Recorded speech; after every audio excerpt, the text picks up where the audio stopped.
Hello and welcome back to We Are the Famous EFC. My name is Adam. I'm joined again by Michael. It's your match preview ahead of Everton's game Saturday at 5:30 against Newcastle United at Goodison Park. So Everton are finally coming off a 2-1 win to Crystal Palace, getting the Toffees. I finally won a Premier League game. So let's get straight into it tonight. Apparently, according to Sean Dyche, that Jarrett Branthwaite is injured again. So I'm taking that Jake O'Brien or Michael Keane will be starting on Saturday again, as he's picked up a knock in training. And we'll also be playing Sean Dyche's press conference ahead of the game. We'll be giving our score predictions, me and Michael, shortly, on our starting lineup. Michael, first of all, how are you feeling going into this game, going into Newcastle? Are you nervous, worried, or are you happy and excited? Nervous, mate. Why? I don't like getting beat. That's why. Yeah, I don't blame you. I'm nervous too. But my score prediction is going to be a 2-0 win to Everton. Sean Dyche and his Toffees to win this 2-0. What's your score predictions, Michael? My score predictions is maybe 3-0 or 3-1. Is right, lad. Yeah, let us know in the comments what your score predictions are. So my starting lineup is going to be in goal, Jordan Pickford. Then I would go with Ashley Young. Next to him, I'd go with Tarky, Jake O'Brien.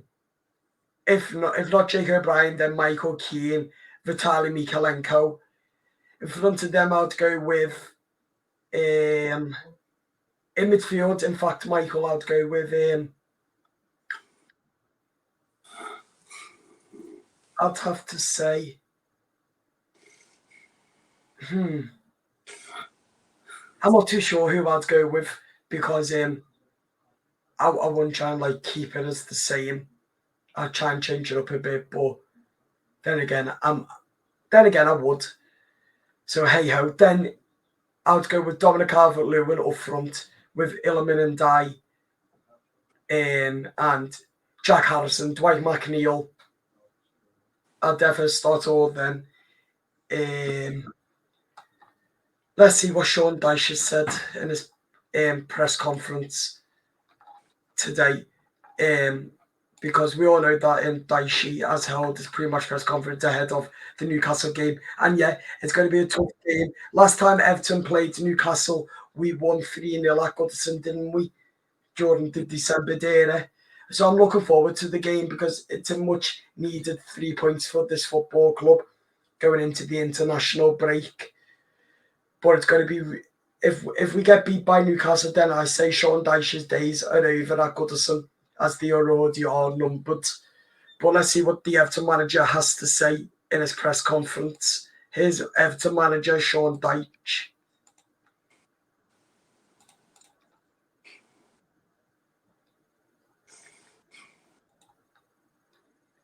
Years, so that's good. Club, it's a worldwide market now. It's not just about one play. The way that the game's changed. Everyone, certainly in Europe, maybe the world, but certainly in Europe, the transfer sort of situation has opened up across Europe. So it's not a surprise that good players are linked with other clubs. That's just the way it goes. The nature of it. I said in the summer he'd be staying here. He is. So that's good. You're confident about him staying the entire season? Yeah, the club has a situation which it will still be looking upon. Obviously, if the new ownership does go through, that might change things, financially, or the viewpoint of where the club is at and where it wants to go. But we don't know that yet, so we'll have to just wait and see. On the injury front, Coleman, Patterson, are they ready to return? And Chimity and Brozier, they on course? No, they're a bit longer, them two. Coleman's a bit longer as well. Not too much longer. We'd be hopeful over this international period he gets closer. And Pato is more common sense now. He's out training all the time, but he needs a game program after being out just around that 6-month mark. So, a bit of a longer term situation, but he's making good progress and he's training regularly, and so far so good.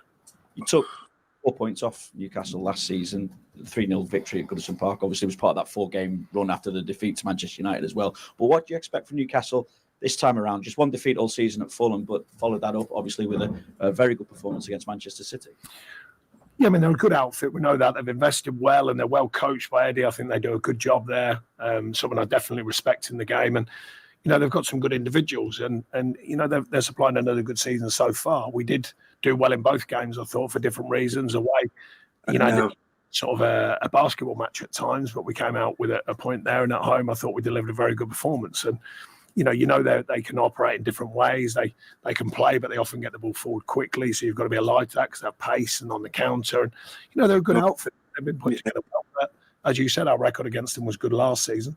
There's certainly no given reason why we can't replicate that record, but you've got to play well, and I think we've got to play well from the start to the finish. I thought we pieced it together better the second half last week against Palace, but you've got to do that for the full game. Sure. Thanks, Vinny. We'll go to Fraser. Sean, you talked about last week. Okay, that is enough of Sean Dyche, innit? Give me a headache. Yeah, he was giving me an headache too. So, as Sean Dyche said, that we've got to be on it from the on to the off. So it's going to be tough, isn't it, Michael? But both me and Michael do have belief that Everton can beat Newcastle, and I'm going with a 2-0 victory to Everton. Everton to get a second win of the season against Newcastle United at Goodison Park. And that win is a very much needed win again for Sean Dyche. Because I don't know how many chances Sean Dyche needs, but this is literally going to be the last chance he'll probably get as an Everton manager. Because time's running out for him now. We're going into the international break after Newcastle United. Then we're away to Ipswich. And that is going to be really difficult. Then after that, we've got the likes of your Fulham after Ipswich at Goodison Park. And that's another winnable game for Sean Dyche because it's at Goodison. So Dyche will be looking at this game tomorrow and saying to the players that we really need to pick up a win, because if we don't pick up a win, then it's 9 defeats and 1 win through the start of the season, and it will go down as the worst start to the season since 19 something it was. So of course it's going to be hard, but we've got belief. If we could do it last year, then we can do it again this year, because we've got the firefighter of a manager, Sean Dyche. And I'll tell you what, if he wants to win us fans back, then he's going to have to beat Newcastle on Saturday at 5:30. And it's under the lights at Goodison, as I love it being under the lights. Do you love it? Do you love this game being under the lights, Michael? I'm not. Or do you prefer an early 3 o'clock kickoff? It's not bad, not mate. It's not great now. No, not great, is it? No. Especially not on a Saturday night, is it, Mike? It's not. Adam? Yeah. The time has been changed. I get What? that, mate. The time been changed. Yeah. He needs to change it, doesn't he? Yeah. Yeah. For me, I think that personally he'll change the starting lineup as well, as he really needs to. Let's see what else he said to the media today, because we've believed that Jarrod Branthwaite's injured. Dyche said to the media today. So I'm very interested to see what he said about that, as well as what's been going on, because he hasn't been talking to the owners either. So that's really interesting that he hasn't had a meeting yet with Dan Freakin. But this is all as down to the Newcastle game now, as it's a must win for Sean Dyche. Keep going, mate. I got some. Seeing the game through, Oh, I think, yeah. that side of things, Yeah. because after the first half, when we were below par, I thought we were strong for the early part of the set. That way, that's quite apparent with two very good goals, and we provided a good performance. It was more seeing the grit side, is seeing the game through at the end. I mean, it's a much determination to do the basics, really, the shape of the team, the hard yards, as I call it, the bit that not everyone notices, but certainly your teammates do, and certainly myself and the coaching staff do, the organisation and the will and desire to make sure that we looked after ourselves and make good decisions when they were needed. And I thought we did that. So, we're trying to piece together or re-piece together, because we showed it very strong as a group at the end of last season, that ability to operate in different ways. Sometimes you have to see a game through by shutting it down, which we haven't done as well this season until last week. Sometimes you can play open, sometimes you can affect teams with that, sometimes it's counter, sometimes it's drop back and absorb. How many different ways do you need in the Premier League? Well, usually you need lots of them. And I think we've shown very good signs in other games where we've attacked well, maybe not defended as well. And now it's about, bolting it together and doing it for 95, 97 minutes, whatever the game offers, and finding different ways of operating to make sure we look after ourselves and win games. And like I say, so I was pleased with that overall against Palace, of using them different ways of working to make sure that we did look after ourselves. Obviously, we're going to go and do that moving forwards. And in terms of the confidence in the group, having got that first win, has everybody had a bit more of a stronger feel this week, a bit of a spring in their step? Yeah, I mean, it's a strange thing. It's not. Confidence is that funny thing that it comes and goes, it ebbs and flows. But mainly, you have to have an underbelly of confidence to be a professional footballer.